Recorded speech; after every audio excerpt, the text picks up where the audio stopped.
A random encounter at a broadcasting facility. A shared interest and love of all things Marvel. Excelsior! A misinterpreted program title. And behold, a podcast is born. Peter Melnick.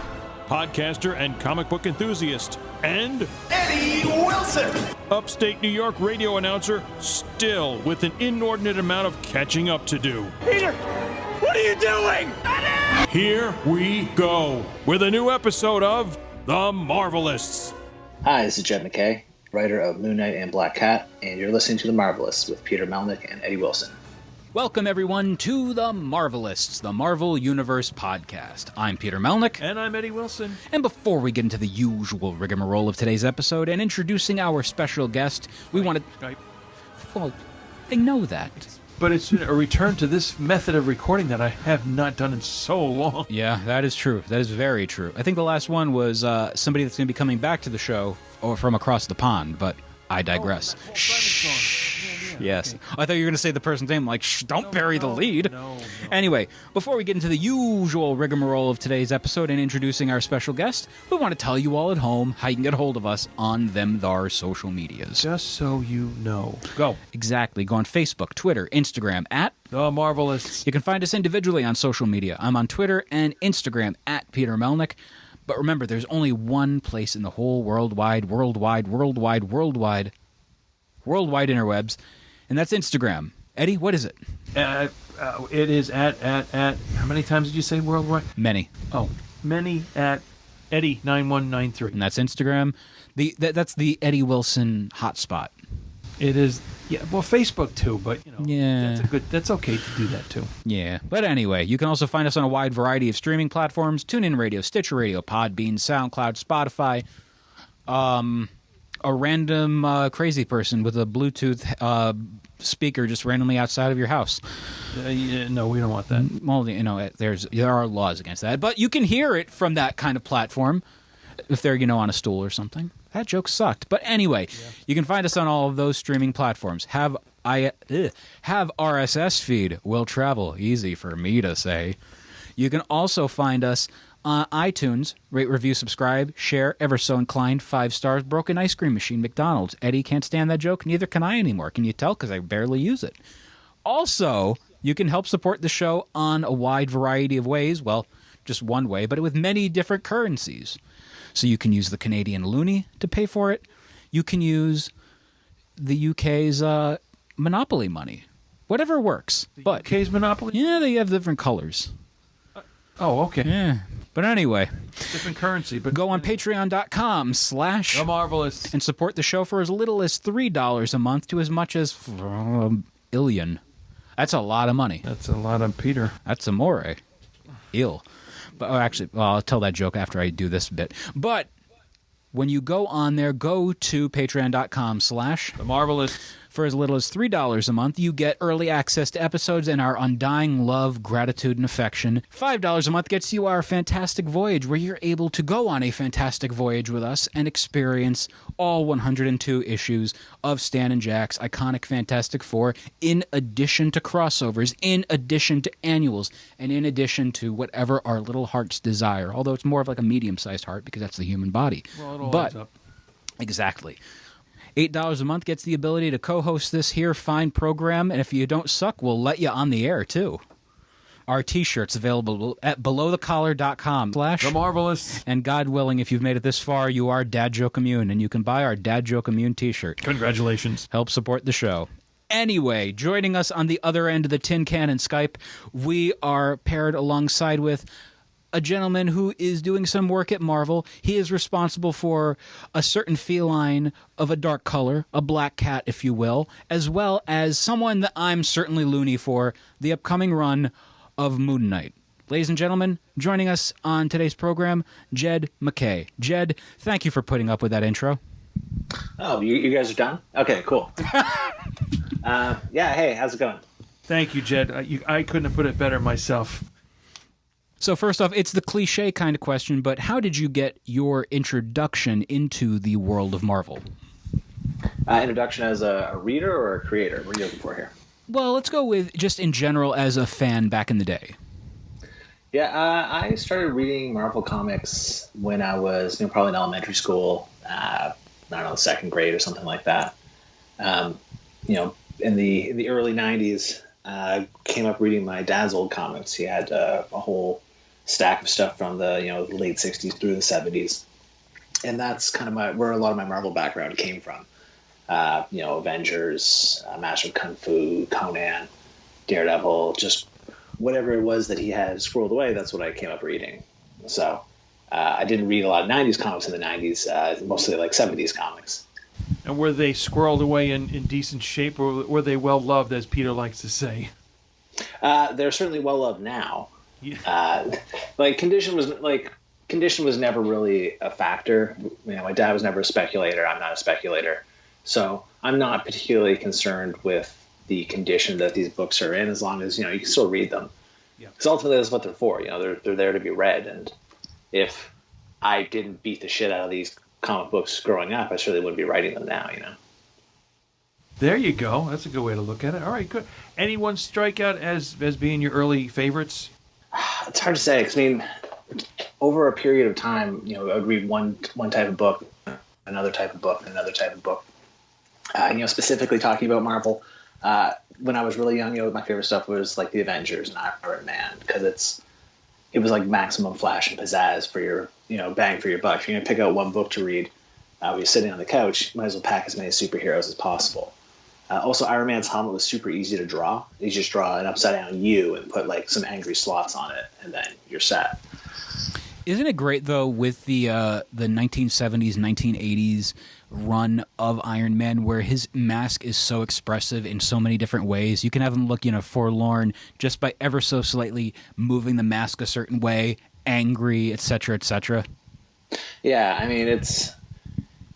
it's like Mike Mignola was talking about when he came up with Hellboy. Says that it's the most Mignola character ever because his mouth is just like a post box slot. It's the easiest thing in the world to draw. And it must have been the same with Iron Man's helmet, where it's just like, do I have to draw eyes and an expressive face? Like, no, just 3 slots, and then arrange as needed.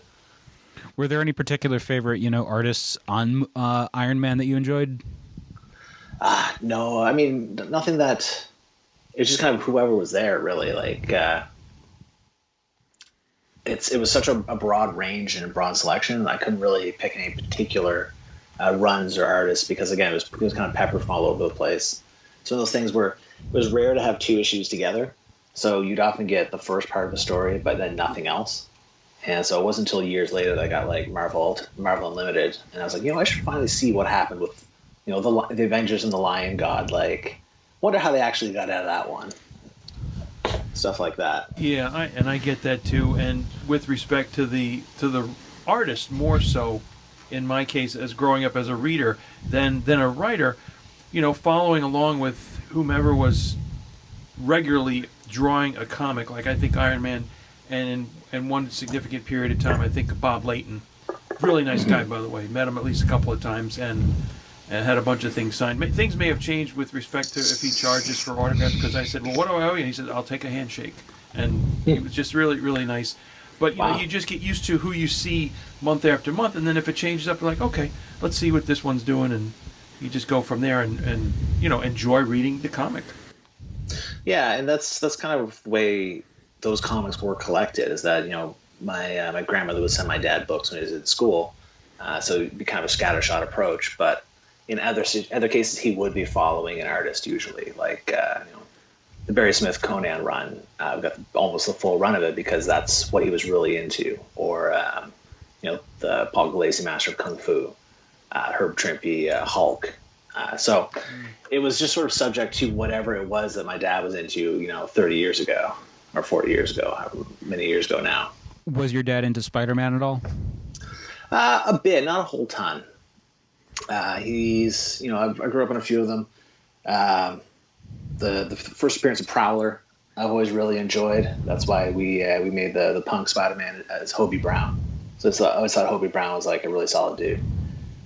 And it's kind of funny too, especially because which character did you eventually get your hands on in the Marvel Universe? A lot of them. Like which one? Well, specifically Black Cat. Yes. Okay. Yeah. Yeah. Sure. Black Cat, didn't have any of her books or the books she appeared in when I was a kid, because that was sort of the tail end of my dad's collecting period. But I had the trading card. I was aware of her as a character growing up. And so many of us, especially during that time frame, that was our education for a lot of these characters. You're not going to really see a Norman Osborn Green Goblin show up in the comics because, well, he's R.I.P.D. He's long dead. Yeah. But you'll be able to know about the character through the trading card, and then more of the mythos of the character. Yeah, it was wild because, you would see characters or teams in these trading cards that you have no idea that existed. Because again, most of my comics knowledge was through the 70s, and I'm looking at these trading cards for sure. I was like, what, 92, 93, something like that, 91. Yeah. And you'd see Alpha Flight or like Guardians of the Galaxy or like 2 X-Men teams. Just like, wow, what's really going on here? Who are all these characters? And then if you didn't know the characters, they have like the picture of them, and then you have the names of each one. You try to figure out which one was which. It was a lot of fun. I do love how proud of a Canadian son you are in that the first team you immediately mention is Alpha Flight. Well, it was the first time I ever saw them, and I've just really come to love Alpha Flight ever since. The team / book, they could just never get a break. And it's kind of funny, too. You mentioned all of the teams on the trading cards. One of the ones that is on those cards, I think it's like Series 2 or something like that, but the quote-unquote new Fantastic Four, which consists of Spider-Man, the Hulk, Ghost Rider, and Wolverine, they only teamed up in a 3-issue storyline. But I would imagine that, those issues happen. They're done. They're, in the back issue bins now. People, fans, young kids collecting these cards, that's how they became familiar with that version of the team after their one and done time, For sure. I mean, it was such a broad vector of exposure for such a group of fans that are, of an adult age now, that sometimes perhaps things were more represented in these cards than the actual books carry an outsized importance. And it's kind of cool to think about, too. Some like obscure characters might have even gotten their fan base because of those trading cards, because they're like, Darkhawk is a low-key, very popular character in the cult circuit, And to be able to see how cool his trading card is, I would imagine that was part of why so many people are fans of Darkhawk. They're just like, that card's pretty cool looking. I'm going to like that guy. I mean, I'm almost certain that's where 90% of Deathlock's popularity comes from. Oof, you're not wrong. What there is. Yeah. Deathlock, certainly. I guess it's not fair to say for Death's Head, but I remember seeing Death's Head on I think it was Series 1 cards. I think it was Art Adams was doing them. And I'm just like, shit, man, that dude is the real deal. I don't know who he is or what his deal is, but he looks awesome. And the original Death's Head is such a interesting character because that character got his start in the Transformers in the UK. So it's kind of like, is he a Marvel character? Well, he was made in a Marvel Comics. I guess he is. Well, I mean, he still appears in Marvel Comics, so they must have won that battle. Yeah, it's not like we're talking, Rom Space Knight or Dire Wraiths or anything. It is kind of funny. I was just listening to an episode of Cartoonist Kayfabe with Ed Pisker, and he mentions working on X-Men Grand Design, and he goes, "Can we use the Dire Wraiths in this issue? I don't know. Do they own the rights?" So yeah, I tried to use a Dire Wraith in the Bloodstone story I was doing for Bizarre Adventures a couple years ago, and had to. I'm not sure if they just don't own them anymore or what the deal is. But anyways, I had to back off that one because I think no one was particularly interested in investigating the legal status of these characters or these creatures for an 8-page anthology story. And that's just make it a scroll. Just make it a scroll. I'm like, all right, fine. And again, it's cool, hearing some of these names, like you just mentioned Bloodstone, Elsa Bloodstone, where that character is starting to get a lot more notoriety in the Marvel, fan community. As a result, recently the character showed up in the Nintendo Switch game Marvel Ultimate Alliance 3, plays a major part of the game, and you take these characters where they are in there for maybe a small portion of the game, but they end up developing, fans develop a fondness for the characters because of that. That worked for Deadpool, for crying out loud, and, Ultimate Alliance 1 and 2, and the Marvel vs. Capcom games. Oh, yeah, absolutely. I mean, that was the year, because it wasn't an Elsa Bloodstone story, it was a Ulysses Bloodstone story. I was trying to push Ulysses Bloodstone, a character who had been dead for I don't know, 30, 40 years. So I had him in 3 issues that year. So I thought that was quite good for a guy who's dead as hell that nobody likes. Have there been characters you've wanted to pull out of the mothballs, theoretically, in Marvel history, but you were told, not now. We're figuring something out later on with that character? Let's see. Not really. I mean, like, I've been told I can't use characters before, but it's usually not like the real obscure kind of ass pulls. Mostly, like, I pulled out Xander the Merciless for Black Cat 2 and 3. No one's like, oh yeah, we got big plans for Xander coming up, Right. He's a guy appeared in like Doctor Strange in like 1976. Whereas, for the Black Cat Magic Corps stuff, I was like, oh, I want to do a thing with Sabretooth. And they're like, yeah, good luck with that, bud. Because at that point, I think Sabretooth was, scheduled to be memory hold there in Krakoa. So he wasn't going to be guest starring in anything anytime soon. But yeah, I mean, generally, the older and more obscure a character is, the less anyone's planning to use them, which is why they're so easy to use. Whereas the more popular characters, everyone's got to kind of get on the rota and see whose turn it is to use which character in their books. Jed, let me back up a second and clarify, if for nobody else but for me, we're talking about more than one Bloodstone character. I need a little bit of background here. Oh, yeah, I was talking about Ulysses Bloodstone, who's also Bloodstone's father. He was the original Bloodstone character from the Black and White magazines in the 70s and 80s.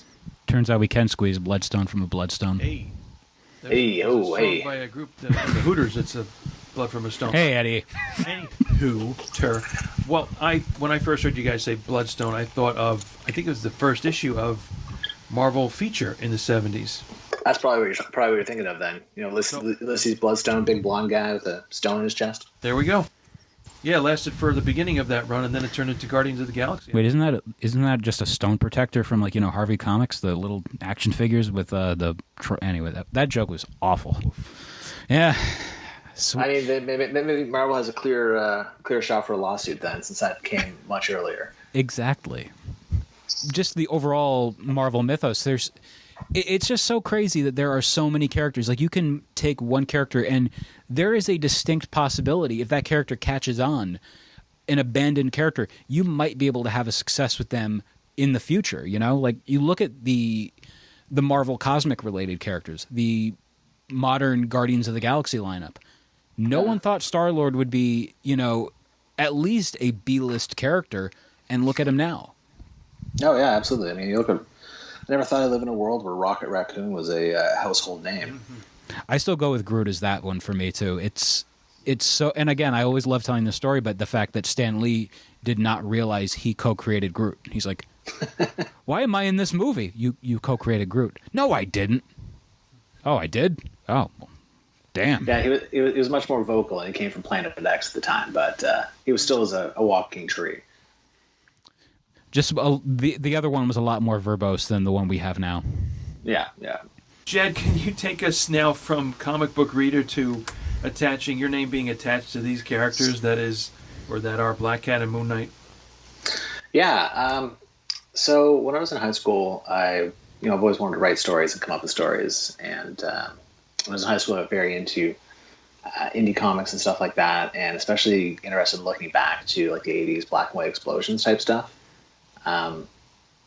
The concept that anybody could make comics was really interesting to me, where I grew up in rural maritime Canada, and famous people or people who have success in media, specifically comic books, just don't come from there. You always think that it's people who live in cities in the US or something that are going to have these opportunities.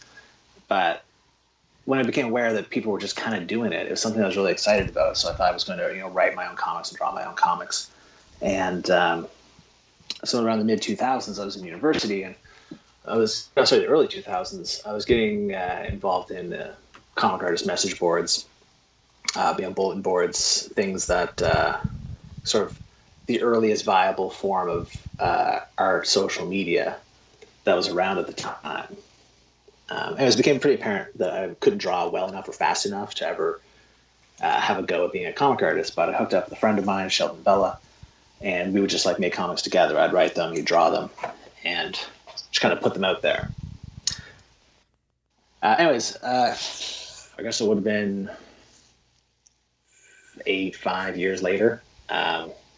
Sheldon was out there. His art was really good. People were really excited by his work. So Marvel tapped him to do some anthology stuff. And he tapped me to write it for him because he's like, I don't actually know anything about all these superhero characters because we were like scrappy indie guys at the time. And I was like, well, shit, I'll figure it out. And, I'll write a story and then we'll both get paid. It'll be great. So that was, we did an 8-page story for X-Men Serve and Protect #4. It was a Dazzler and Daughters of the Dragon team up called Disco Highway. And it was a lot of fun. It came out in 2010, or maybe 2011. I wrote it in 2010 at least. And that was my first Marvel job, over 10 years ago now. So I was like, oh, this is great. Maybe, I've broken in. I got my foot in the door. I can maybe do more of this. And then basically heard nothing for 4 years. And our editor on that issue came back. He's like, hey, we're doing another anthology thing for this thing called Spider-Verse. And we want to do an 8-page story about the Spider-Punk character we came up with. We don't know anything about him. We don't know who he is. We just want to build up a little backstory for him. So we're like, sure, we did it. That was 2014, I think, that came out. And, it was pretty well received. People seem to like it. There are a lot of new characters coming out of Spider-Verse. Spider-Gwen was a huge hit. So like, well, great, we're getting some traction on this, and this is going to be our in. We're gonna break in. We're gonna have careers as professional comic creators, and I didn't hear anything for another 4 years. So about 16 pages of comics until I finally got the door open with Edge of Spider-Geddon #1. Wrote this was the first full issue I wrote. From there, I got into Daughters of the Dragon. Daughters of the Dragon was pretty well received by editors. Nick Lowe, the editor, really liked it. So eventually, from there, I got onto Black Cat. And it's funny because there's so much in the Spider-Man continuity. After Dan Slott's run, involving Peter Parker getting put into the body of Otto Octavius, and all that good stuff, just so confusing. But seeing the relationship between Peter Parker and Black Cat, Felicia Hardy, so much changed, and as a result, they were no longer friends. They hated each other. Now they're back to being friends again, I believe, and now just so much fun is happening. Yeah, I mean, it's Spider-Man, right? It can't. Nothing can be simple for him.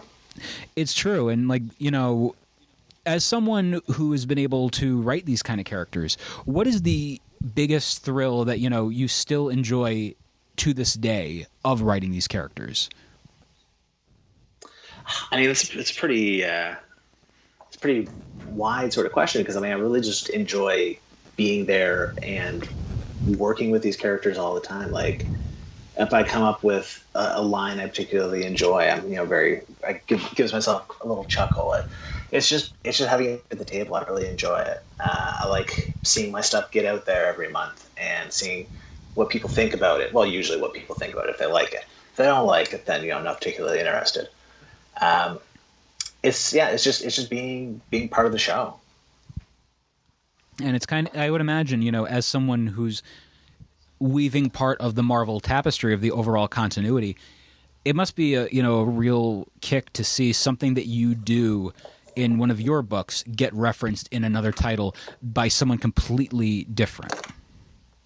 Yeah, it is an interesting feeling. It doesn't happen a whole ton because my actual career is not super long time, but anytime Black Cat turns up, I have to see what she's getting up to in someone else's book, and what sort of if she's got her crew with her, stuff like that. So yeah, it's a lot of fun to kind of contribute to the sort of shared universe of Marvel.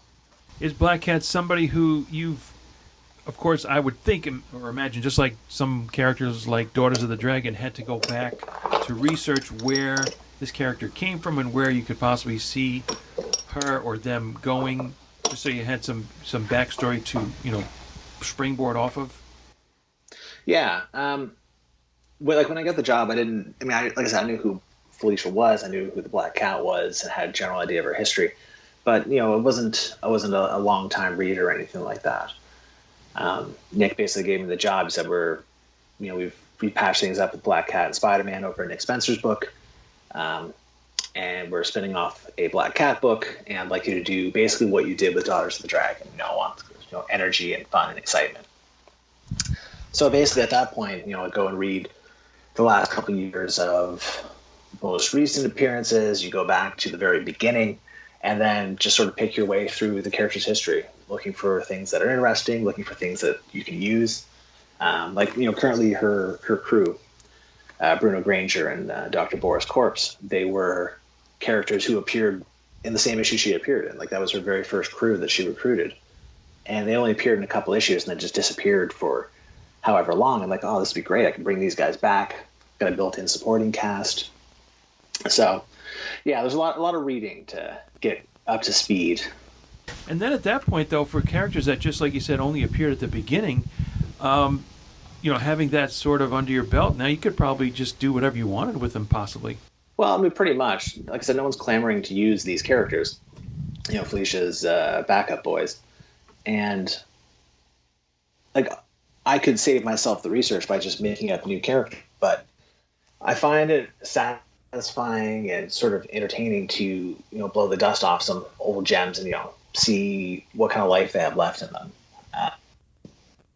Going back and digging up something from the past, I think goes a long way towards making the universe feel kind of lived in and authentic. Well, authentic is kind of a weird word to use for something that's, of such artifice, but it establishes a sort of continuity or through line that I think is useful when you're working with superhero stuff. Now, speaking of working with superhero stuff, you got Moon Knight. Congratulations, by the way. Oh, thank you. Yeah, I was very pleased to land that one. I was in I don't want to say competition, but they're kind of shopping around, seeing what ideas people had for a Moon Knight book. So I was quite pleased that mine was the one they went for. Are you actually putting him on the moon this time? Is it finally happening? He's on the moon solely at night. That's fair. That's beautiful. Jed Mackay lands on the Moon Knight. To the moon, yes. Cool. Now, in regards to the character, first off, what drew the character of Moon Knight to you? I find it really interesting how many different faces we see of Moon Knight throughout his history. Oh, that's good. He's a character Phases? I like that. Yes, Phases, I know. Very good. Oh, very, very good. Sorry. But is a character that most people, when they work with him, often have wildly different takes on. And that's something I find really interesting, because not only is there a lot of different stuff to draw in his past, but it's also sort of freeing knowing that there is room for whatever whatever interpretation you want to put on within reason. Because he's a character who's always reinventing himself. And also he's a character that's a mess. Like, his life is just completely falling apart. Not once, but constantly. And I think that's a lot of fun to work with in a character. I'm going to throw another phase thing out there, too, because, 4 personalities, 4 phases of the moon. I'm thinking maybe some future bad characters could be Blood Moon, or could be Harvest Moon, or something like that. Just throwing it out there. Yeah, I'll keep it in mind.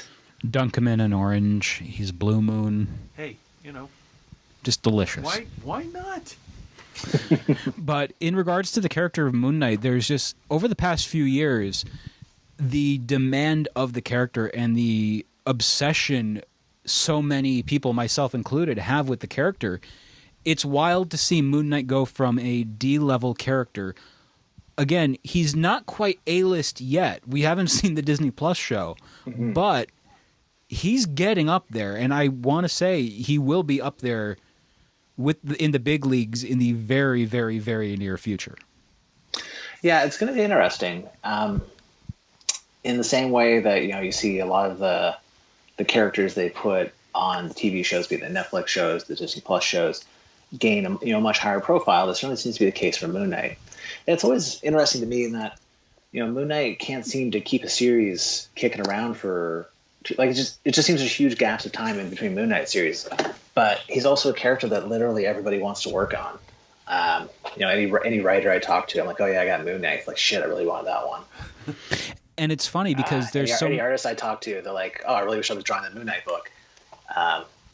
So yeah, it's funny for a character who's everyone's kind of champing at the bit to work on him. You have such spans of time between his appearances. And it's kind of wild too because you have, so many iconic runs, but of course you have to go back to the very base of Moon Knight, the Doug Munch, Bill Sienkiewicz run, which is iconic. I'll always see people go on the internet saying, recommend me the best Moon Knight, and you'll hear the 2006 run, you'll hear the 2014 or 15 run, but it always annoys me when fanboys will go, you can go with the older stuff, but it's an old comic. You don't want to read that. No, you want to read that because you have the experimentation with Sienkiewicz's art. You have the noir of Doug Munch writing it. Just amazing stuff. And to hear fans dismiss it because it's older is ridiculous. Yeah, I mean, people are going to like what they're going to like. But it's certainly something that deserves a closer look than I think a lot of people give it. Because there's so much they're trying to figure out with this character. Because I mean, basically no one knew what his deal was. He appeared in Werewolf by Night as just some goofball, and then they're like, okay, we're going to make an actual character out of this guy. And just sort of seeing the avenues they take him down, and they try to figure out, what's this guy going to be like? Is he just going to be like Batman, or is he going to be like the Shadow, or how are we running this dude? And it's really interesting to see those steps being taken as they build up speed. I hope one day he can make a visit to Transylvania. I mean, Transylvania is empty at this point in time. Dracula lives in Chernobyl. Boy, he really is trying to find any way to not have to get Moon Knight his money. Boy, he really... But... I mean, have you seen him recently? He's not looking great. Well, I haven't seen him in a good enough light. Yeah. Wow, Eddie rolled his eyes for that one. No, wow. Wow. That was okay, fine. No, that's okay. But one of the things about the character as well, you mention so many great artists that, want to be able to experience it, but the ones that have been on the title have knocked it out of the park. You have Declan Shavley, I can never pronounce that. There we go. Completely different than what I said. But you also have Stephen Platt, who... again, knocked it out of the park on his time and became one of the hottest comic artists in the world because of his run on Moon Knight. Which, oh yeah, I mean the cover for number 1, McNiven's doing a full Stephen Platt there. Oh yeah, and it's kind of funny because you look at this character that again, there are so many people that they dismiss him as well, and it's one of the most annoying complaints about the character by non-fans. And I think you might know where I'm going with this. He's just Marvel's Batman. No, he's not. Shut up. He is not Marvel's Batman. I mean, I write Black Cat, so it's not something I'm unfamiliar with. Yeah. So, but yeah, I think what makes Moon Knight most interesting is how different he is from someone like Batman, where... Marvel doesn't really have a Batman, and that's fine because they don't really need him. They have different bases covered, and I think Moon Knight covers a very different set of bases than you would get from Batman. And just the idea of Moon Knight with these split personalities, that is the biggest thing about the character that can be explored in so many different ways. It, pun intended, it's multifaceted. Sure. And one of the things I find interesting about it is that everyone is often quite ready to reduce Moon Knight to being like, oh, he's a superhero and also he has mental illness, which means that he's, quote unquote crazy. But most of his problems in his life generally don't stem from his dissociative identity disorder. That can be perhaps maybe broadly interpreted how you want to figure how Khonshu figures into it. But with him most recently in Avengers, been made very explicitly an extra dimensional god figure. That's where his problems come from. It's not like Jake Lockley's out there causing trouble for Moon Knight to deal with, or like Stephen Grant's fucking his life up. It's Mark Spector and his relationship to whatever it is you want to see Khonshu as. Now, with this series, Jed, and I did see on a recent Marvel preview on the cover, and did read quickly about the concept or what's to happen, and I got myself intrigued. I said, "Oh, here I go." I'm doing my best not to be too much of a new comic collector, but I have certain ones, and this is going to have to be on that list. This is Hell yeah. set up to be a monthly, but is it set for an indefinite, or how many issues do you know it's set for to be? Well, it's an ongoing book, so as comic book people, you know as well as I do, that could mean 5 issues, it could mean 10 issues, could mean 30 issues. I'm hoping, but there's no hard ending at any point yet. I hope you can beat Spawn. Just, I mean, I feel like that's probably within our capabilities. I think so too.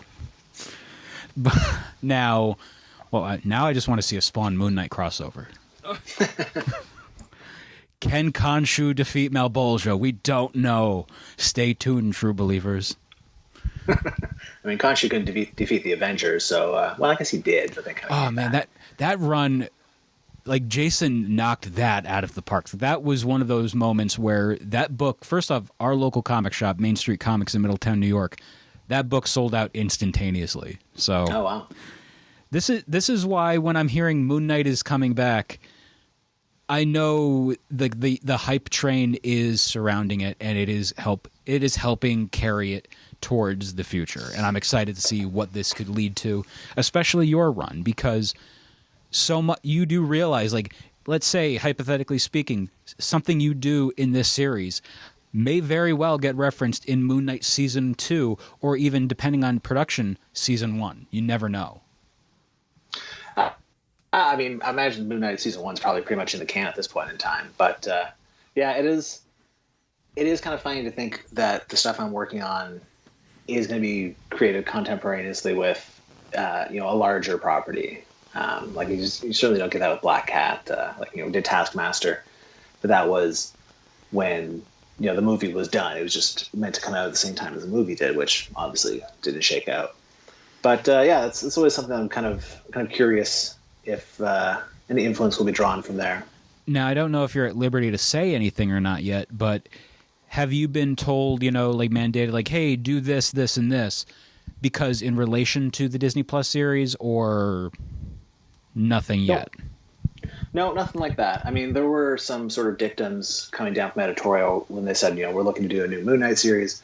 There's a few things that we kind of want to move in a certain direction, a few things we kind of want to move out of, just because in the past we found this hasn't really worked well in a Moon Knight series, or this is something we're interested in exploring in the Moon Knight series. So, but beyond that, no, it's just those kind of, go out there, start out with some more one-shot procedural kind of issues, and then, build up to a story and see what we got. Now, as someone working on a title, I imagine you're going through the Moon Knight archives, looking up as much content as possible, to maybe like find influence, or just, find a way to reference something from the past. Are you going through, like, for example, the Max Bemis run? Shout out to Max Bemis, friend of the show. Or, the 2014, 2015 era, stuff like that? Yeah, I mean, I've been going through all of it pretty much. I'm trying to get a handle on, what's come before, what the continuity is, because again, he's been around for a long time, and there's been a lot of issues. So trying to keep everything straight and making sure I know where he is at the point in time that he's coming into our story is important. So yeah, I've read all the modern stuff. I think I've read almost all of it at this point now. Isn't it wild though that the 1990s Mark Spector Moon Knight run you can get it in a local comic shop. Still not available in trade format. Almost none of it is available on Marvel Unlimited or ComiXology. Yeah, and thankfully there's very sort of comprehensive wikis. I use the Marvel Fandom Wiki a lot. It's really helpful to kind of give you a broad overview of what's going on. What about your trading card binders? Less useful as it might turn out. But how will you know the power level, that it's a 7? There's nothing I hate in that shit. Yeah. People get so wound up with this, like, how did this person win this fight against this character? And it's like, a wizard did it. Well, no, it's just like, it's on the card. Check it. Yeah, like it's not rock paper scissors, you know. Like, Well, unless it's the Thing fighting Flatman. yeah, sure, but I mean, you look at professional sports, really highly ranked teams lose to lower ranked teams all the time. It's the way it is. Upsets happen, and but yeah, I don't know. When I was writing Taskmaster, people were coming at me about stuff like that, like, oh, why didn't he win this fight, or how could he lose this fight? I was like, this is a comic book. You got to tell a story. Real quick, Eddie, did I say The Thing or The Rock? Because I feel like I said The Rock. No, Thing. Oh, thank God, because I was going to edit that out. Anyway, one of the other things also with this series, I imagine, you're going to be getting one of the issues probably, at least the first issue, will probably get a variant cover by the great Bill Sienkiewicz. And, that's a character Bill is synonymous with alongside the New Mutants. So the possibility, I don't know if it's been solicited yet or if it's been announced, but the possibility of that happening is very real, and I would imagine that's kind of cool to realize that might happen. Yeah, it does. Is he doing one? I don't remember. I've kind of lost track of the Eddie, to the previews. The variant covers, but it would certainly make sense. I mean, he did a Black Cat cover that was spectacular a little while back.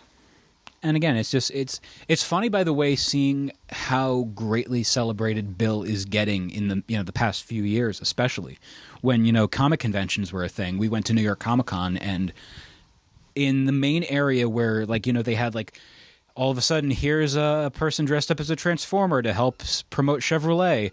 They had a section where it was like a gallery of Alex Ross's work.